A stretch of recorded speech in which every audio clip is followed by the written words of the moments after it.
what I'm about to tell you might seem contrary to what I teach, but you have to understand reality works through contradictions. Okay, it is the contradictions. It is the battle between your light side and dark side that allows you to be who you are, that allows you to be so interesting. It is the battle between the light and the dark side of an artist that allows them to create work, right? It is the friction between the right and the left that allows us to keep propelling forward, right? Without this friction, without contradictions, reality wouldn't be reality. And so this is part of what I'm teaching you today, okay? Is that sometimes you have to demand this from people, and it is not what you guys might think it is. It's not respect, okay? It is more broader, and I think it applies to a lot of people, especially in this culture. And it is this: asking for what you want.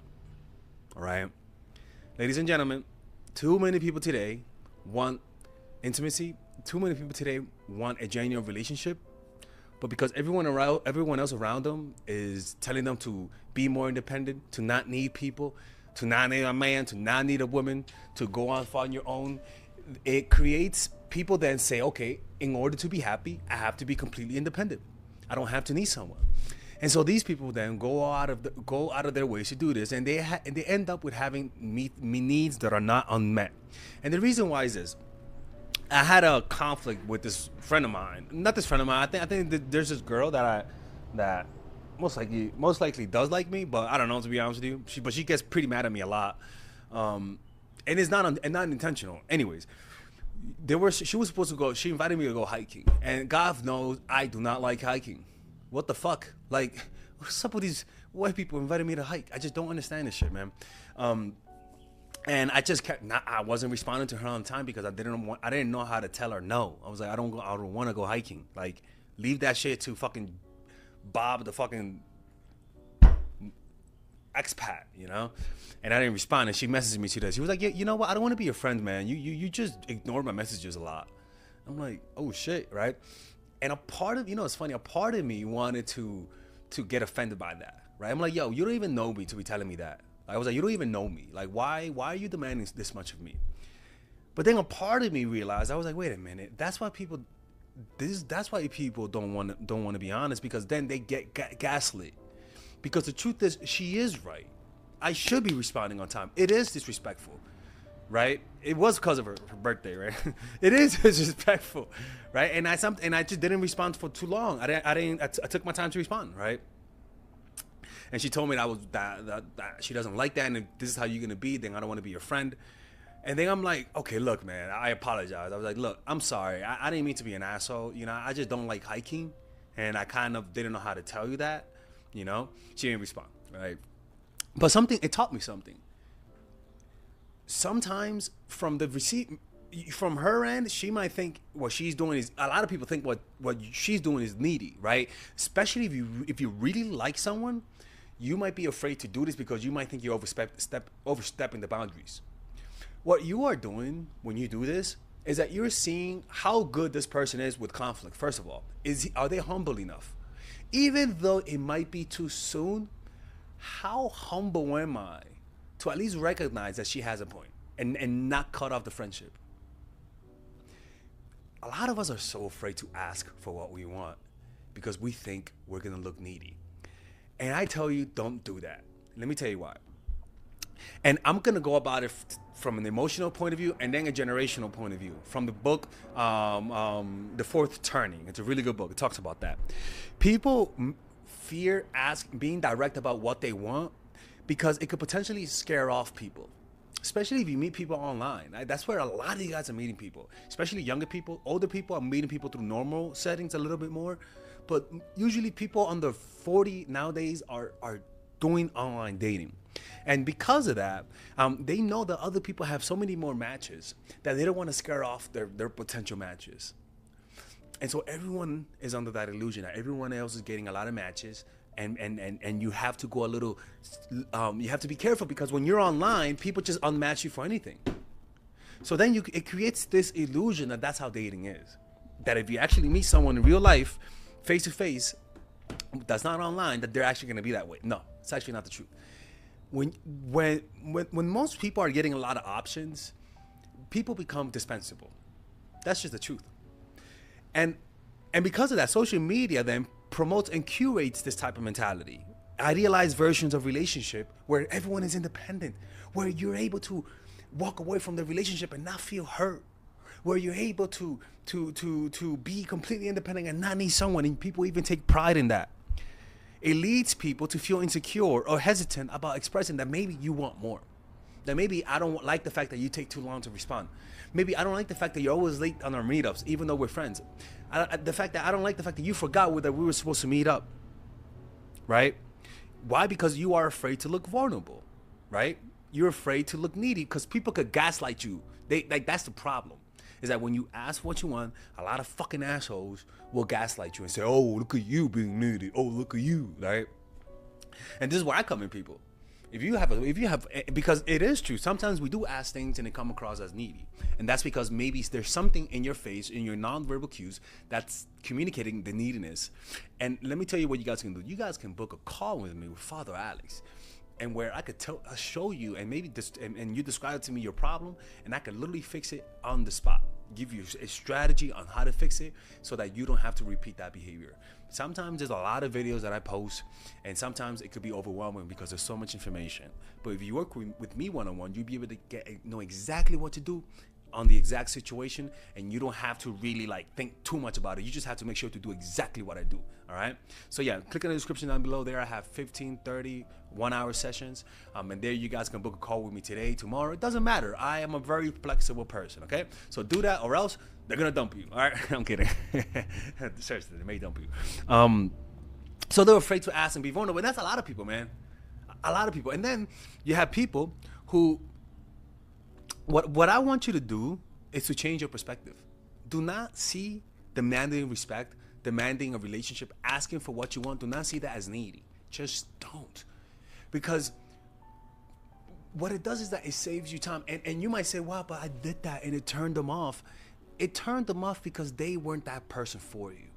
I am telling you, when you tell what you want and they're the right person, they're not going to get turned off.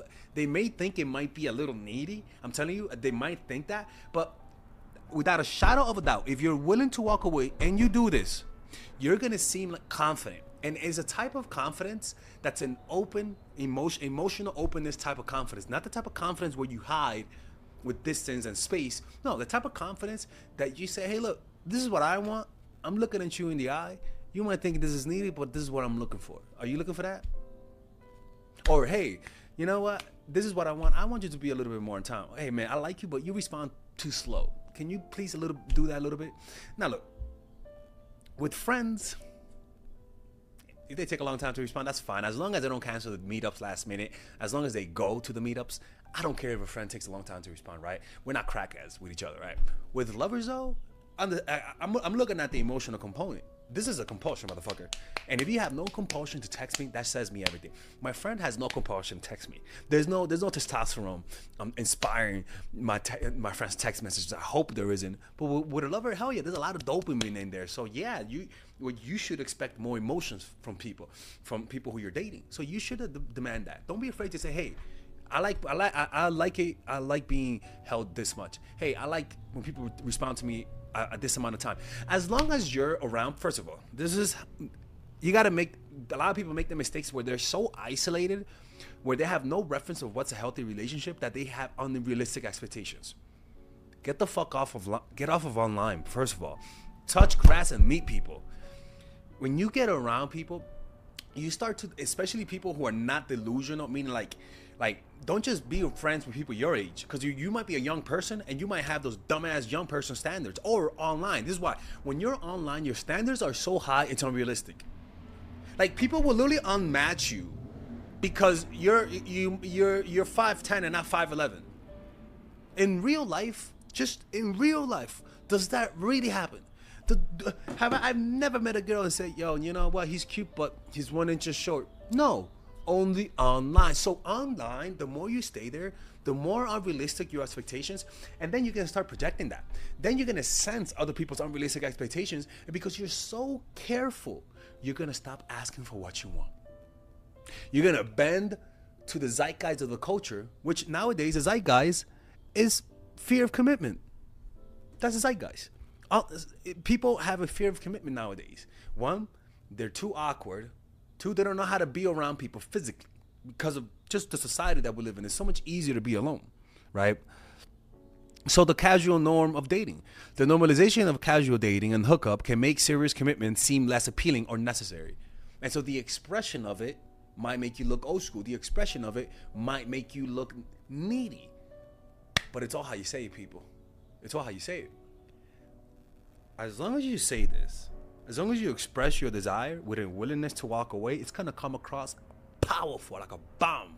It's gonna come down like a thunderbolt. I am telling you. The worst type of setting standards is this type of standard where you're bluffing. No. I've had people tell me what they want, and I'm like fucking quivering in my feet. Like my first girl that I had, she did that. Right? She was like, Alexis, you know, you're always doing this, doing that, but you never pay attention. Right? I was like, what? She was like, yeah, man, like, blah, blah, blah. She said, and I was like, I can't do that for you. She walked away. This is something that a lot of people are missing out on, the type of confidence this projects. This projects a calm confidence. Now, again, you got to make sure that you're not screaming, that you don't have a knife. Well, this is for women, right? You got to do this with a calm mind and with a willingness to walk away. That calmness will have like a cold killer effect, where it's like a cold killer. Like there's like a calm confidence emanating from you that creates intimidation. And another thing is that people today are just more individualistic. Culture often emphasizes personal achievement and self-discovery, which can conflict with the perceived constraints of commitment issues, right? So women's desire to be independent and men's desire to be masculine makes it hard for them to open up about this, because they know they're going against the norm. They don't want to be those needy people that tell you what you want. Fuck that. I don't care. If you want your hand held when you walk, say that. You like this thing done to you, say that. And if they don't do it, talk to them. Have a conversation. You want them to hold you this long, you want them to text you like this, say it. And if they can't do that, that just tells you it's not compatible. There's nothing wrong with it. And people who say that's needy, they're just gaslighting you. It's not needy. What the fuck? Honestly, what the fuck is that? How is that needy, dude? How is it needy for me to say, hey, like, I want to see you twice a week. I know you're not busy. How is that needy? Oh my God, look at you. You're demanding so much of my time. Then you're not ready to be with one. Then go find somebody else. Go date a fucking guy, somebody in prison. How about that? You be able to, it's exactly what you want. Don't let people shame you into not saying what you want, man. So let's talk about why people are this way today. There's this book called The Fourth Turning. It talks about 4 different turnings that crosses all of humanity. And now we're in the 4th turning. And this is what it is. Currently, according to Strauss and Howe, we are in the 4th turning, a period of crisis where institutions are dismantled and rebuilt, and society undergoes significant transformation. This era often features uncertainty, upheaval, and revolution of norms, values, including those related to relationships and commitment. So what people will tell you is that back then, even 20 years ago, dating was much easier. Women told you what you wanted. Men told you what you wanted. People were more willing to be in relationship, and people were having more sex, right? But this era is often features uncertainty, upheaval, revolution, right? Now, this is the crisis era. So people are completely going against the last norms, which is usually religion, family, being independent. What they're promoting is being individual. Children are a burden. Don't have commitment. Travel the world. See the world. Don't buy a house. Do this. Be yourself. Solo travel. Be a boss, bitch. You know, go on monk mode. All that kind of stuff. All individualistic. And what it doesn't address is the emptiness that those things give you. Yeah, in photo, it seems great, but it's devoid of purpose. And this individualistic culture, when you feel like you want to be more communal, when I have a family, when I have a girlfriend, when I have a boyfriend, when I have a husband, all that type of stuff can make you feel different. And a lot of people then will be afraid to express that because it's just so different from the norm. And then you see people getting gaslit by just expressing what they want. And the book also says that there's generational archetypes, right? It describes 4. Prophet, nomads, heroes, and artists. Currently, the young adults, right, millennials, Gen Z, people under 40, fall into the hero and artist archetype, both heavily influenced by the societal instability of the fourth turning. This instability can contribute to fear of commitment, right? They've been through a lot of crises. The 9/11, my birthday. Hey man, I always tell people, man, it's not a bad day because I was born that day. I was born first. Why are we crying? Anyways, it's kind of funny how that day didn't. I swear to God, it didn't traumatize me. I had a lot of friends that woke up crying. I'm like, I just woke up pissed off that I didn't get my Toy Story toys because Toys R Us was closed. You know, but I remember though, it was during that time when I got into Christianity, so it did affect me, and I got deep into spirituality after that. That's true. And then it did affect me, and just not negatively. Honestly, that's why they say having a dark sense of humor allows you to process trauma. I remember when I got mugged, I was scared. I was scared of a group of 3 Mexican guys. I was like, I cannot see a group of 3 young Mexican guys. I would cross the street like they were black in the hood, like bobbing the hood. I'm like, oh shit, right? But now I'm not scared of them because I made jokes about it, man. When you laugh about things, you get over them. So, this current generation fall into the hero and artist archetype, both heavily influenced by society instability of the fourth turning. This instability can contribute to fear of commitment. During the fourth turning, there is a collective retreat from individualism towards community and collective action. However, the transition phase can be marked by uncertainty and fear, impacting personal decisions, including relationships. So it seems like this might not last for too long, right? It seems like this is just a stage. People are starting to see the emptiness of Tinder. They're starting to see the emptiness of just hookup culture. That's a real fact, right? And so what will happen is that in the next few years, my job is going to get even better because people are just going to want to find more commitment, are going to want to find more relationship, are going to want to be more married, right? And that's going to turn into people wanting commitment, and hopefully, it'll be a good thing for society because the more people are married, the less crime there is. The more marriage, the less crime. Yeah, it's boring as fuck, I get it. But places with more single men have more crime. Less single men have less crime. Let's do that shit, okay? Anyways, hopefully you guys enjoyed this video. If you guys want to work with me one-on-one, go to mindfulattraction.org, and I'll see you guys later. To the Mindful Attraction University, taught by Professor Alex, where I teach you all of the strategies to improve your dating life and all of the courses that I have all in one place. And you can get it at a highly discounted rate. So that means you can purchase all of my basic courses without the bundles, usually at $600. You can purchase it now at $399, people. Not $400, $399 for psychological purposes. Yeah, that's right. Oh my fucking God, he's showing us a scam. Yeah, that's right. Yeah, Father Alex does that. So that means you could get emotional mastery, the psychological game of attraction, the feminine woman, natural chemistry, charisma blueprint, and nice girl at a discounted rate. But then, if you want to get the master's degree of the Mindful Attraction University, taught by Professor Alex, you can get the premium version, where usually all of the courses cost $1,200.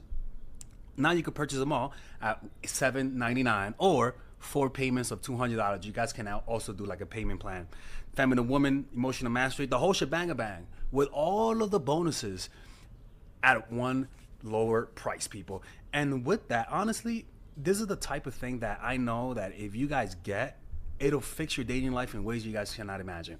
Now, my worry is that it is a lot of content. Like it is, and I'm not a fan of giving people a lot of content because I don't want informational junkies. But this is the best way to get it all in one price. Now, look, mind you, if you purchase the bundle, I'm just gonna be honest, there's no refunds. Purchasing the whole bundles. If you guys think you guys are not gonna like it, I would prefer if you guys buy one course to see if you like it, and if you don't like that course, you could get your money back and don't purchase the bundle, right? But if you like that course, you guys can send me an email and say, hey, can I upgrade to the bundle? Pay the difference, and there you guys will get it. But it's just that, look, man, you guys know my content. If you like one course, you like it all, right? So that's the only caveat. But I know damn well, if you purchase it, your dating life will never be the same. Okay. Now, for those who purchase the courses, but want to add to the bundle, you guys can message me and maybe we could come up with a price so that you guys can get it, while being able to not have to pay all the crazy prices. Okay, so just click on the description down below. There you'll see the ability to purchase the wifey basic package, which is the one that you see here for $3.99 without the bundles and without the bonuses. But if you guys want to purchase it with the bonuses, which is a lot of content, and I'm afraid because it's a lot of content, you guys can purchase it right here with either 4 payments of $200 or one-time payment of $7.99, right?